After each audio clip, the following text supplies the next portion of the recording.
গাইবান্ধার গ্রাম বাংলা মানেই শান্তির এক অপূর্ব ঠিকানা।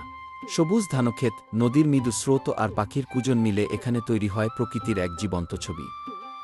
ভোরবেলার কুয়াশা ভেদ করে সূর্যের আলো যখন মাঠের উপর পড়ে, তখন মনে হয় যেন স্বপ্নের কোনো রাজ্যে চলে এসেছি। গ্রামের সরল মানুষ, মাটির ঘর আর নির্মল বাতাস, সবকিছু মিলিয়ে গাইবান্ধার গ্রাম বাংলা আমাদের শিকড়ের টান আর হৃদয়ের ভালোবাসার এক অনন্য প্রতিচ্ছবি। বিকেলের সময়টাও এখানে এক অন্যরকম সৌন্দর্য নিয়ে আসে।